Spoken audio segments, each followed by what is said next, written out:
Our story begins all the way back in 1914 in Tokyo, Japan, when Kayanisha Motor Car Works came out with the Dot.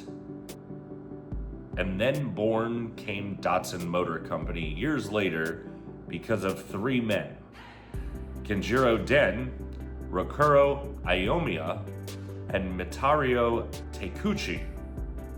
All first letters of their last name became Dot. And that company changed their name in 1925 to Dot Motor Car Co. In the very beginning of Dot, they made trucks and some small passenger vehicles.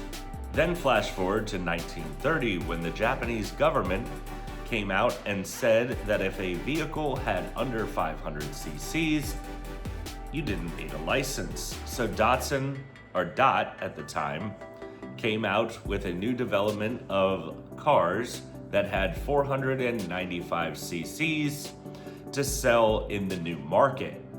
They called them DATSUN, D-A-T-S-O-N, meaning the son of Dot. They later changed in 1933 to Datsun, D-A-T-S-U-N. In 1935, the company started to mass produce vehicles similar to how Ford was doing it. So, in 1937, they made almost 8,600 cars, exporting vehicles now to New Zealand and Australia. However, in 1937, Japan went to war with China. So in 1938, they restricted production of the Dot, which was the car, and became mainly focused on trucks for the Imperial Japanese Army. During the war, that is continued until after the war in the 1940s. Then in 1947, after the war, Datsun continued to build vehicles. However, most of their vehicles closely resembled other vehicles, so they used a lot of Austin products, such as the Devon and the Somerset of that time. They also used the DB and the DS series to depend on their design on the pre-war Austin 7. They also made trucks still that were based on a 1937 Chevy, and also they did the Willys Jeep and other vehicles. It wasn't until 1955 that Datsun came out with their own design. And that design created the Datsun 110, which was a saloon car or a four-door vehicle, and the 110-based vehicle pickup called the 120. And that's really where our story starts to bloom. Also during the 30s, the parent company, Nissan, had been formed under a different name, and Nissan was actually the holding company or the stock exchange symbol for the Japanese market, which then turned them into a parent company, even though they were light in car automobiles and heavy machinery was their main thing. So in the 1950s, they decided they became the main parent company of Datsun. They used the word Datsun to promote vehicles as they became heavier in the car industry. In the 50s, they had also signed a contract with Austin to help build vehicles on their base in Japan under the Austin name, however, still making Datsun cars which similarly looked like them as well. They also used similar engines and other parts of the vehicle. Now we're all the way up into the late 50s, where Nissan decided they were going to test the post-World War II American culture. From 1958 to 1968, Nissan started to play with Datsun in the US market with a lot of different types of vehicles. You had a Nissan Roadster, you had the Datsun big pickup trucks, and you had a lot of other vehicles coming over as well as combined with Austin. However, in 1959, Nissan also debuted the beginning of what we have here today in this story, and that is the Datsun Bluebird, or the Nissan 310, Datsun 310. So that started and was available in your local Datsun dealers. That produced until 1963. In the fall of 1963, Nissan designed a brand new Bluebird, and that was the 410 and 411, which was introduced early in 1964, which was perfect because it lined up with the 1964 Tokyo Summer Olympic Games. Nissan now wanted to offer a new modern vehicle at the games, so the 410 was that vehicle. And that vehicle survived until 1967, which then in late 1967, what we are going to end our story on and go down a personal road started. Datsun came out with the Datsun 510. And that is where our story ends with the history of Datsun, and again, starts our personal trail down to what we have today. In 1971, this 1971 Datsun wagon rolled off the assembly line in Tokyo, Japan.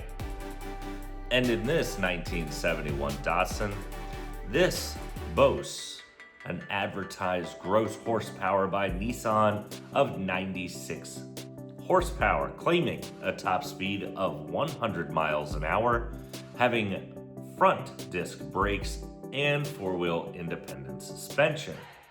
Except in the wagon, what we have here, which used a rear solid live axle with leaf springs.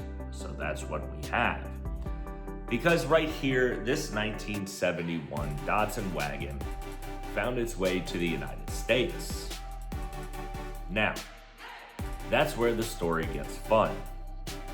When this vehicle landed in the United States, it landed in Richmond, Virginia, where we are today.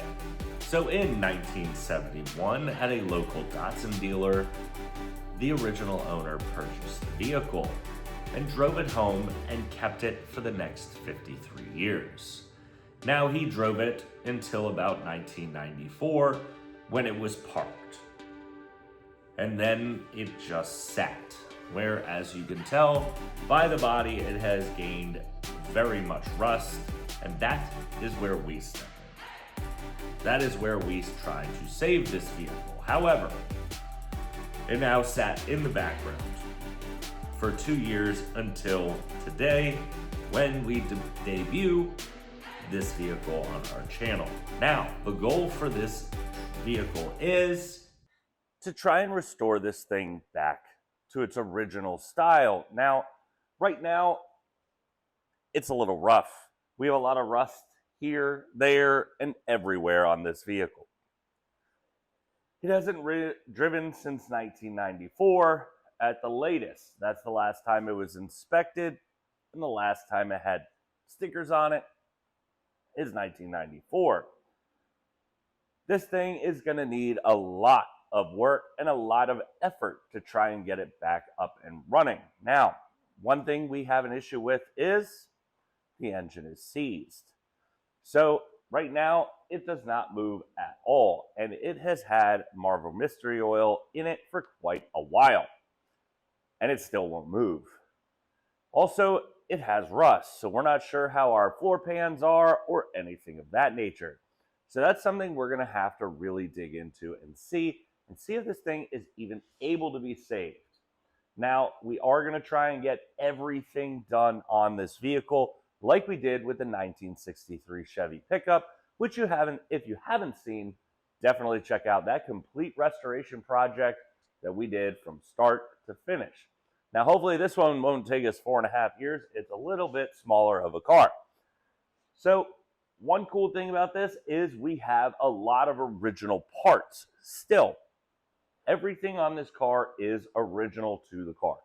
Now, if for some reason the engine, we can't get it fixed or it's broken to the point beyond repair, there may be some other options, like race car.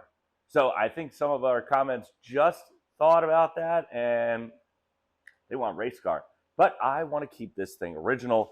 Being the second owner of this vehicle is kind of amazing. So what we need to do is just start jumping in and looking over the car. So let's hop up front and start checking her out.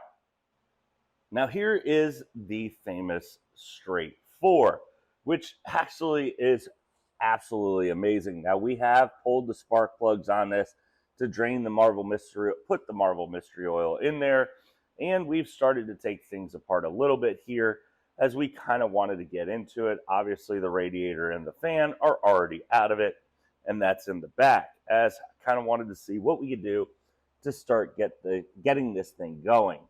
Now, as you can see on the hood, we have a little bit of rust hole here, and it's broken away from the seam. So if I want to fix that, that isn't too bad. Now the hood gets a little rough right up here, where I'm gonna have to start like I did on the C10. But this hood can be saved, and we've saved it way worse before. As the fenders, probably we could save these too, which is good, and I'm gonna try and save as many panels as I can. Now I have a cracked windshield, so I will need a new one of that, and just continue to build this car in the right way. So coming down, a little more rust there, a little more rust there, and I'm missing bottom of the panel, so I know behind that is gonna be just as bad. And the same, we're gonna go down here and find the same issues on this side. Now this side's a little bit more paint faded. As we go down, we have more rust, and more rust. As you can see, we don't have any corner there. And we have a little bit of rust here. And then in the back, we don't really have any rust on the rear tailgate other than surface rust, unless it's inside. Now let's go ahead, hop in, and open one of the doors to see if we can see what's inside. So now here is our interior. I had pulled back one of those, and you can see the seat is a little rough. However, this thing is completely original. So it's got a nice blue, very blue interior. We have the original hubcaps that were on this vehicle as well as many other things to go with the car. There is our fan and radiator, and just everything is here, which is going to make this project so much fun and so interesting to try and get going. So one of the first things that we want to do in this vehicle is rip out the interior. I want to check the floors and see how bad the floor pans are. So that's going to be a big project, and trying to figure out why this engine has seized. That shouldn't be too difficult. My guess has just been sitting for 20-something years. It's just seized because of rust. So I am going to try and work magic and try and get this thing spun over at some point. But this is our 1971 Datsun wagon. We are the second owner of this vehicle. No other person has had this. So that's a cool little story in itself. And I still have the original title to this vehicle. Now, the gentleman had been divorced, so he had to get a new one, but that one is all the way back from 1975, which is incredible. So this project is our new thing on the channel until the 454 comes back, after we do the transmission over again. Figure out why I don't have reverse. Once that is, we'll finish the 454 and then hop back here. So it may jumble a little bit, but we are going to get both of these finished at some point, get both cars running, and hopefully both cars driving. Now this car, I might want to check out rust on the frame rails, get that fixed, then work on the engine, try to get the engine in, and build the car around a running and driving vehicle. Now that might be bad like I did last time and worrisome, because I kind of want to get everything painted and everything done before the engine goes in.